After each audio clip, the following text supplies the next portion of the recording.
जय श्री कृष्ण। परमपिता परमात्मा की कृपा से आप सभी लोग अच्छे होंगे।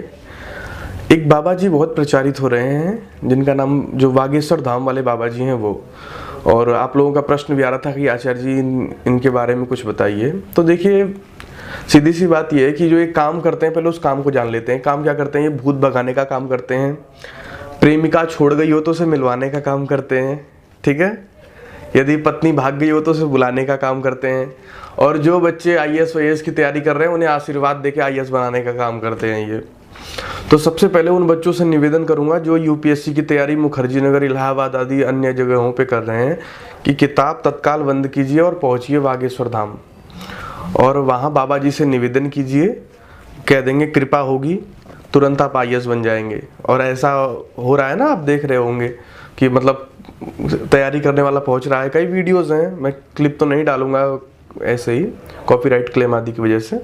तो क्या है कि आप नेट पे देख लीजिएगा, और एक थंबनेल में आपको यहाँ दिखा दे रहा हूँ। ये क्या है, ये आई यूपीएससी के लिए जो बच्चे यूपीएससी की तैयारी कर रहे हैं ना, वो उनको कह देंगे कि कृपा होगी, आशीर्वाद होगा तो वो आईएएस बन जाएंगे।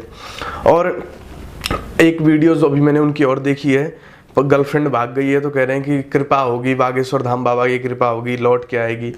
तो मतलब गर्लफ्रेंड बुलाने का, पत्नी को बुलाने का, जो पत्नी छोड़ के भाग गई हो, और बिना पढ़े आईएएस वाईएएस बनाने का काम बाबा जी करते हैं। बात समझ में आ रही है? तो साफ साफ आपको यहाँ दिखाई दे रहा है कि क्या मसला है। मैं तो सारे बच्चों से यही कह रहा हूँ कि तुरंत तत्काल किताब बंद करो और बागेश्वर धाम पहुँच जाओ। और जितने प्रेमी हैं बेचारे दिल के मारे हुए, वो फटाफट बाबा जी के पास पहुँचे, अर्जी लगाएं अपनी, और अर्जी लगाते ही बाबा जी कहेंगे कि बागेश्वर बाबा की कृपा होगी और गर्लफ्रेंड जरूर आप वापस आएगी। तो जो लोग देखो इन चीज़ों के मारे हुए हैं तत्काल वहाँ पहुँचें।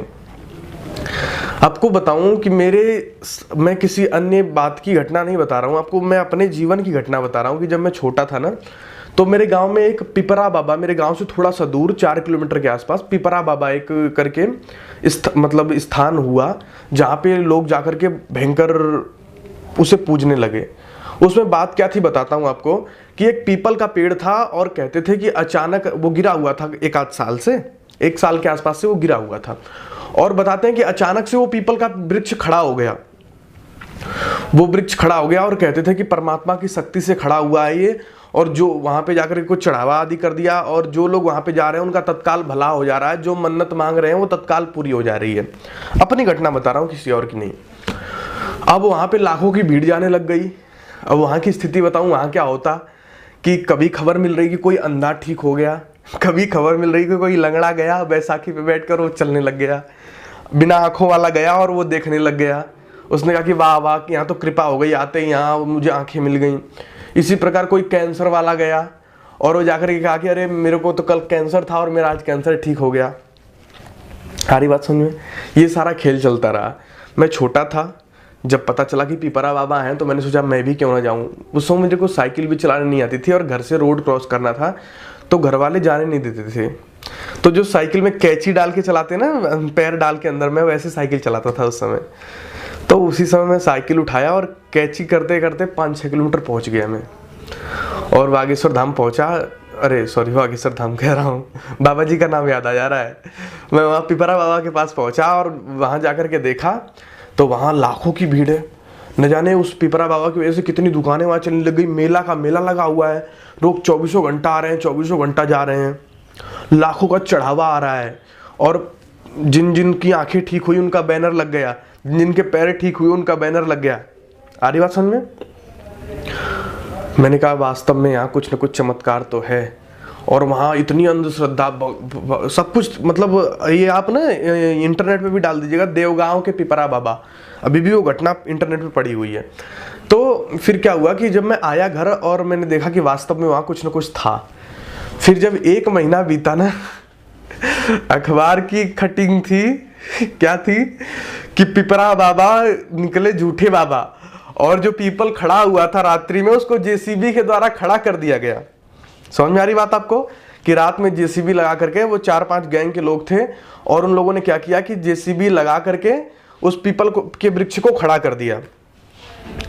और उस पर 2-4 चढ़ावा चढ़ा दिया, कुछ चने आदि रख दिए, वो फूल गए, उसमें से कुछ निकल गया फूल वूल। तो उन लोगों ने कहा कि पिपरा बाबा, पिपरा बाबा, पिपरा बाबा। और वो पिपरा बाबा मतलब प्रसिद्ध हुए, और उस पिपरा बाबा की वजह से अरबों खरबों की कमाई उन लोगों ने की। सारी की सारी कमाई जब्त हुई। उसके बाद ये पिपरा बाबा का पूरा भंडा फोड़ हुआ, और जिन्होंने कहा था कि हम अंधे थे, हम लंगड़े थे, उनकी पुलिस ने ढंग से ठुकाई की, जबकि उनका ऐसा कुछ नहीं था, वो बिल्कुल ठीक थे। लेकिन खाली पैसे लेकर के उन्होंने कहा कि हम अंधे हैं, हम लंगड़े हैं, हम ऐसे हैं, हम वैसे हैं, हम यहाँ आकर के ठीक हो गए। समाज में ये देखो, या तो आपका उद्देश्य समाज का कल्याण करना हो, तब वैसे साधु संतों का मैं सम्मान करता हूँ। लेकिन जिन साधु संतों का उद्देश्य अपनी पद प्रतिष्ठा पाना है, खाली कुछ भी करें, खाली अपना नाम हो, तो ऐसे लोगों का मैं बिल्कुल सम्मान नहीं करता हूँ। सम्मान माने क्या, ना उनसे मुझे प्रीति है, ना मुझे उनसे कोई द्वेष है। हरी बात समझ में। तो ये जो घटनाएं वहाँ चल रही है ना, ये मैंने बहुत गौर से देखा है। वहाँ पे ऐसा वास्तविक कुछ है नहीं। कुछ लोगों को बुला करके ऐसी चीज़ें अपनी तरफ से करवाई जाती हैं कि मैं यहाँ आया, मेरे को ये बीमारी थी, मैं ठीक हो गया।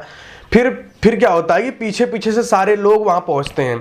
और देखिए, सामान्य रूप से एक बात बता दूं आपको कि जो पीड़ित और असहाय लोग होते हैं ना, वही वहाँ जाके हैं। दुखिया ही आदमी वहाँ जाता है।